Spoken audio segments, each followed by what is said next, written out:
بسم اللہ الرحمن الرحیم۔ نور طیبہ چینل سے اللہ بشکلیار۔ محترم ناظرین، آج ہم آپ کو حرمین شریفین میں قدیم درس و تدریس کی جو حلقات کے متعلق بتائیں گے۔ یہ درس و تدریس کے حلقے عہد رسالت مآب صلی اللہ علیہ وسلم سے لے کر آج تک قائم و دائم ہیں اور یہ چل رہے ہیں۔ یہ وہ درس گاہیں ہیں جہاں صحابہ کرام رضوان اللہ اجمعین، تابعین، تبع تابعین اور ان کے شاگردوں نے ایک دوسرے سے حدیث، تفسیر، علوم تفسیر، فقہ، تاریخ، عقائد، طب اور سماجی و عمرانی تمام علوم حاصل کیے۔ دنیا اسلام کے گوشے گوشے سے بڑے بڑے علماء کرام، محدث، مفسر، مورخ اور مختلف علوم کے ماہرین اپنے ذہنوں میں ہزاروں سوالات لے کر جب حرم شریف حاضری کے لیے آتے ہیں تو وہ اس جذبے سے اور اس قصد سے نکلتے ہیں کہ حرم شریف میں پہنچیں گے تو وہاں کے علماء کرام سے ان سوالات کا جواب اور ان کے علم سے استفادہ کریں گے۔ محترم ناظرین، پوری دنیا میں حجت کا مقام رکھنے والے علمی شخصیات یہاں حرمین شریفین میں ہوتے ہیں، اور زائرین اور حجاج جب آتے ہیں تو حج کے عظیم الشان عالمی اور ثقافتی اور روحانی اجتماع سے فیض یاب بھی ہوتے ہیں اور یہاں ان سے علمی استفادہ بھی کرتے ہیں۔ محترم ناظرین، یہ جو ہم آپ کو دکھا رہے ہیں نا حلقے، یہ دو طرح کے ہیں۔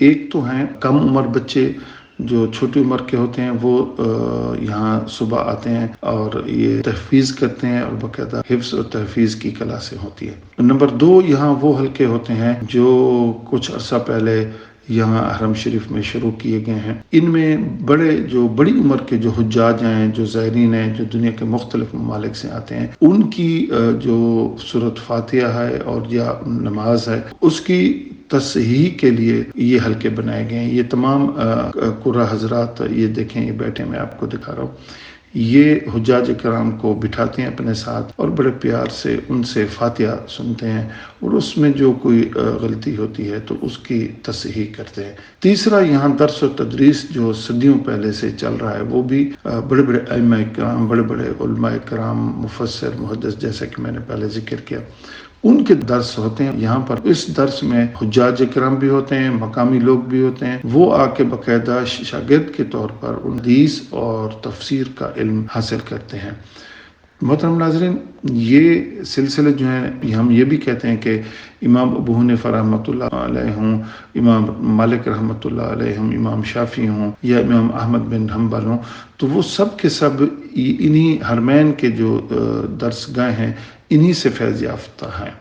جی محترم ناظرین، حرم شریف کے یہ جو حلقات ہیں، اسکول ہیں، یہ جو درس گاہیں ہیں، ان کا یہ امتیاز بھی رہا ہے کہ عالم اسلام اور بین الاقوامی درس گاہ کی انہیں حیثیت بھی حاصل رہی ہے۔ یعنی پوری دنیا سے جو حجاج آتے ہیں، علماء کرام اور علمی شخصیات یہاں ان کی مجالس منعقد ہوتی رہی ہیں، اور اب تو اردو زبان میں بھی الحمدللہ عرصہ دراز سے مکہ مکرمہ میں مولانا محمد خیر مکی صاحب کا درس چلتا ہے۔ صبح ان کا عربی میں ہوتا ہے اور شام کو حضرت کا درس اردو زبان سمجھنے والوں کے لیے ہوتا ہے۔ تو اسی طرح محترم ناظرین، آج پاکستان، ہندوستان اور بنگلہ دیش میں مختلف مکاتب فکر کے اسکولوں کے مینار ساری دنیا کو روشنی فراہم کر رہے ہیں۔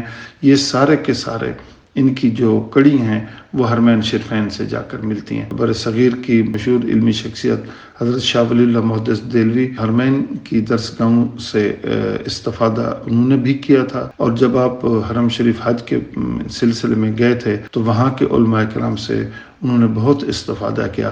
پھر آ کر ہندوستان تھا، وہاں آپ نے حدیث، علوم حدیث، تفسیر اور اس طرح کے علوم آپ نے یہاں پر شروع کیا۔ محترم ناظرین، ان درس گاہوں کو معہد الحرم المکی کے نام سے بھی جانا جاتا ہے، اور الحمدللہ بانی مملکت سعودی عرب نے علوم کے چراغ روشن کرنے کا جو ارادہ فرمایا تھا، اسی تناظر میں حرم مکی میں اور مدنی شریف میں دینی ادارے قائم کیے گئے تھے، جہاں ہزاروں کی تعداد میں طالب علم استفادہ کرتے ہیں۔